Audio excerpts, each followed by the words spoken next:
အားလုံးပဲမင်္ဂလာပါ TP-Link မြန်မာနေပြီးပြန်လည်ကြိုဆိုပါရစေကျွန်တော်ဒီနေ့တော့ TP-Link ရဲ့ ID အကြောင်းတွေပေါ့နော် TP-Link ID အကြောင်းကိုရှင်းပြပေးမယ်ကျွန်တော်ဗီဒီယိုထဲမှာဆိုရင် TP-Link ရဲ့ဒီ mobile app တွေကိုမြင်တွေ့ရမှာဖြစ်ပါတယ်ဆိုတော့မိတ်ဆွေအနေနဲ့ဒီ TP-Link app တစ်ခုခုမှာ register account တစ်ခုပြုလုပ်ထားပြီးပြီဆိုရင်တော့ကျန်တဲ့ TP-Link app ဒီမှာ register ထပ်ပြီးတော့ပြုလုပ်စရာမလိုတော့ဘူးပေါ့နော်မိတ်ဆွေ register ပြုထားတဲ့ email နဲ့ password နဲ့ login ပြုလုပ်ပြီးတော့တိုင်းပြီးအသုံးပြုလို့ရမှာဖြစ်တယ်ပေါ့နော်ပထမဆုံးကတော့ data app ပေါ့ data app ကကျတော့ဒီ TP-Link ကထုတ်တဲ့ဒီအိမ်သုံး Wi-Fi တွေပြီးတော့ ring extender တွေပေါ့နော် extender တွေပြီးရင်ဒီဟိုပါပေါ့နော် wireless ပေါ့နော် SIM router တွေမှာအသုံးပြုတဲ့ app တစ်ခုဖြစ်တယ်ပေါ့နော်နံပါတ်2ကကျတော့ Deco app ကျတော့ဒီကျွန်တော် TP-Link ထုတ်တဲ့ Deco Wi-Fi Max product ဒီမှာအဓိကအသုံးပြုတဲ့ Deco product တွေကိုချိတ်ဆက်မယ်ဆိုရင်တော့ Deco app ကိုအသုံးပြုနိုင်တယ်ပေါ့နော်နံပါတ်3အချက်ကကျတော့ Turbo ကကျတော့ TP-Link ထုတ်တဲ့ smart home camera တွေနော် smart home product ဒီမှာအဓိကအသုံးပြုတဲ့ Turbo app လေးဖြစ်တယ်ပေါ့နော်နံပါတ်4ကကျတော့ဒီmobile MiFi ဆိုရဲဒီ portable ပေါ့နော် portable Wi-Fi လေးပေါ့နော် single ထည့်ပြီးတော့ portable Wi-Fi app portable လေးခီးဆောင်အသုံးပြုလို့ရတယ်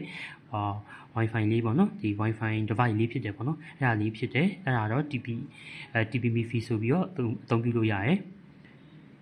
နံပါတ်5ကကျတော့ဒီ power line adapter ဆိုတဲ့ device ဒီပေါ့ TP-Link ထုတ်တဲ့ power adapter သူကကျတော့ TPPLC ဆိုတဲ့ app နဲ့အသုံးပြုလို့ရတယ်နံပါတ်6ကကျတော့ကျွန်တော်တို့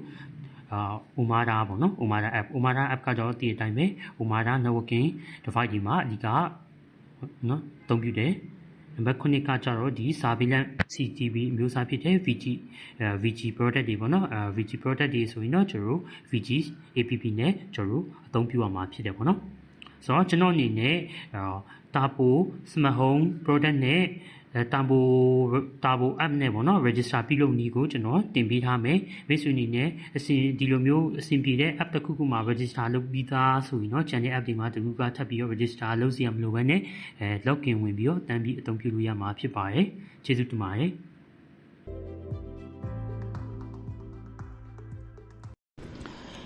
အားလုံးပဲမင်္ဂလာပါကျွန်တော်ဒီနေ့တော့ Turbo account တစ်ခုကိုဘယ်လို create လုပ်ရမလဲဆိုတာကျွန်တော်ပြသသွားမယ်ပထမဆုံးကျွန်တော် Google Play Store သွားပြီးတော့ Turbo app ကိုကျွန်တော် download ဆွဲလိုက်မယ်ပေါ့နော်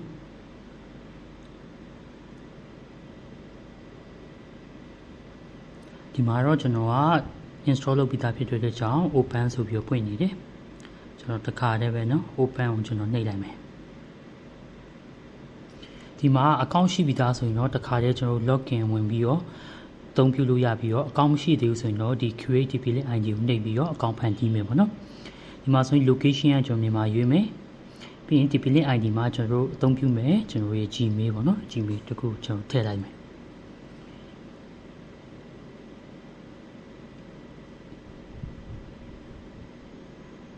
ပြီးရင်ကျွန်တော် next သွားမယ်ပြီးရင်ကျွန်တော် password သတ်မှတ်ပေးမယ်ပေါ့နော် password ကအနည်းဆုံးကျွန်တော် character 3မျိုးလောက်ထည့်ပေးရမယ်ပေါ့နော်ဥပမာအခရာအကြီးပြီးတော့အခရာအသေးပြီးရင်ပေါ့နော်digit ပေါ့ခဏန်းပေါ့နော်ခဏန်းတစ်ခုခဏန်းအဲ့လိုမျိုးလို့ထည့်ပေးလိုက်ရင်တော့အဆင်ပြေသွားပါလိမ့်မယ်ကျွန်တော်ဒီမှာ TP-Link 2025ဆိုပြီးတော့ကျွန်တော်ပေးလိုက်မယ်ပြီးရင်ကျွန်တော်ဒီမှာနော်ကျွန်တော်အမှန်ချစ်ပေးလိုက်မယ်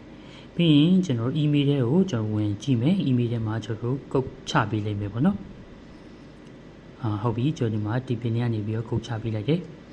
ကျွန်တော်အောက်ကိုဆွဲလိုက်မယ်ဒီမှာအဝါရောင်လေးနဲ့ကျွန်တော် click to finish registration နှိပ်လိုက်မယ်ပေါ့နော်ဒီမှာ activation ဆက်ဆက်လို့ပြသွားရင်တော့ကျွန်တော်တို့ဒီ account ဖွင့်တာအောင်မြင်သွားပြီပေါ့နော်အဲဒါဆိုတော့ကျွန်တော် Turbo app ထဲကိုပြန်ဝင်ပြီးတော့ကျွန်တော်တို့ဒီ login ဝင်နိုင်မယ်ပေါ့နော်ကျွန်တော် email နဲ့ password နဲ့ login ဝင်နိုင်မယ်ဒီမှာဆိုရင်တော့ဒီ camera သွားမယ်ကျွန်တော်လိုချင်တဲ့ camera ရွေးပြီးတော့တခါတည်းနော်ကျွန်တော် camera တွေကို Wi-Fi ချိတ်ဆက်လို့ရပါပြီ